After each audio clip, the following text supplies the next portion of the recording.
जय भीम, जय संविधान। भारत भारत एक ऐसा देश रहा है जहाँ पर अनेकों योद्धाओं ने जन्म लिया। बड़े बड़े राजा हुए, बड़े बड़े महाराजा हुए। भारत की संस्कृति और सौंदर्यता अपने आप में एक पहचान रखती थी। लेकिन जिस प्रकार से मोर बहुत सुंदर होता है, लेकिन अगर वो अपने पैरों को देख ले तो उसे भी शर्म आ जाए, उसी प्रकार से भारत बहुत अच्छा देश, सोने की चिड़िया। लेकिन भारत में भी मोर के पैर जैसे बहुत से चीज़ें थी जो छुआछूत, जात पात, इस प्रकार की तमाम चीज़ें।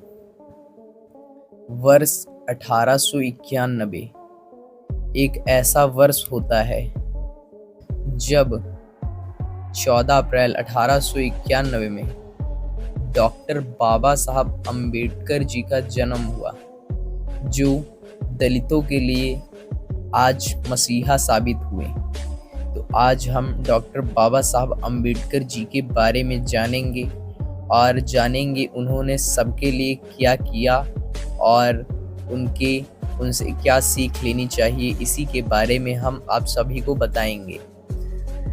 डॉक्टर बाबा साहब अम्बेडकर का जन्म 14 अप्रैल 1891 को हुआ था।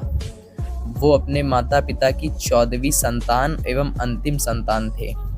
डॉक्टर बाबा साहब अम्बेडकर जी के पिता सूबेदार रामजी मलोजी शकपाल थे। वह ब्रिटिश सेना में सूबेदार थे और वह कबीर दास जी के अच्छे अनुयायी थे।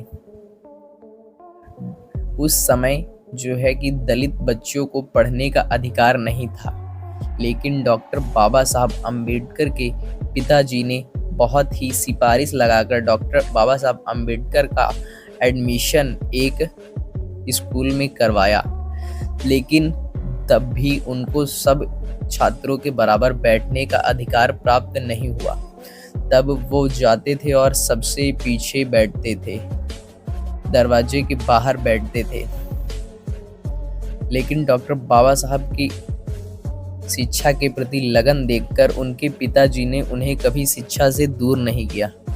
डॉक्टर अंबेडकर अपने स्कूली शिक्षा सतारा में ही कर रहे थे। दुर्भाग्यवश डॉक्टर अंबेडकर जी की मां की मृत्यु हो जाती है और उनकी चाची ने उनकी देखभाल की। बाद में वह मुंबई चले गए और अपनी स्कूली शिक्षा के दौरान वह अस्पृश्यता के अभिशाप से पीड़ित हुए। 1907 में मैट्रिक की परीक्षा पास होने के बाद उनकी शादी एक बाजार के खुले छप्पड़ के नीचे हुई। और आप सभी को तो पता ही है कि बाबा साहब अम्बेडकर जी की शादी माता रमाबाई जी से हुई।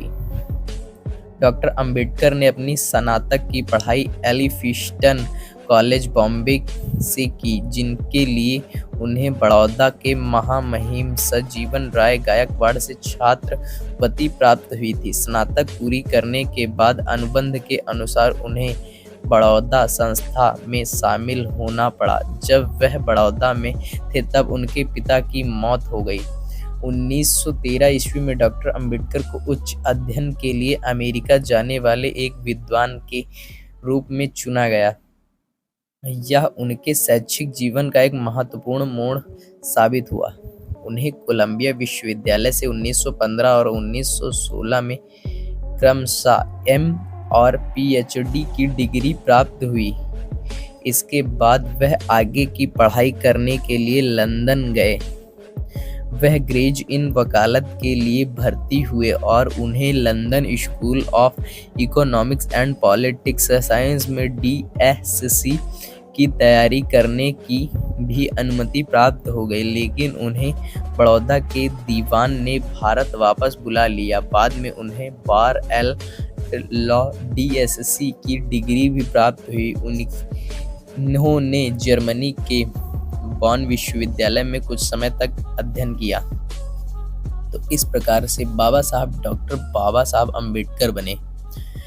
डॉक्टर बाबा साहब अम्बेडकर मुंबई लौट आए और राजनीतिक अर्थव्यवस्था के प्रोफेसर के रूप में सिडेन कॉलेज में पढ़ाने लगे। जैसे कि वह अच्छी तरह पढ़ाते थे, वह छात्रों में बहुत लोकप्रिय हो गए, लेकिन उन्हें लंदन में अपनी कानूनी और अर्थशास्त्र की पढ़ाई फिर से शुरू करने के लिए अपने पद से इस्तीफा देना पड़ा। कोल्हापुर के महाराज उन्हें वित्तीय सहायता प्रदान की। 1921 में उन्होंने अपनी थीसिस लिखी। ब्रिटिश भारत में इंपीरियल फाइनेंस का प्रतिविकेंद्री और लंदन विश्वविद्यालय से अपनी एमएससी की डिग्री प्राप्त की। फिर उन्होंने जर्मन के बॉन विश्वविद्यालय से कुछ समय गुजारा। 1923 में उन्होंने डीएससी डिग्री के लिए अपनी थीसिस पूरी की। रुपए की समस्या इसका अद्भुत साधन उन्होंने 1930 में वकीलों के बारे में बुलाया।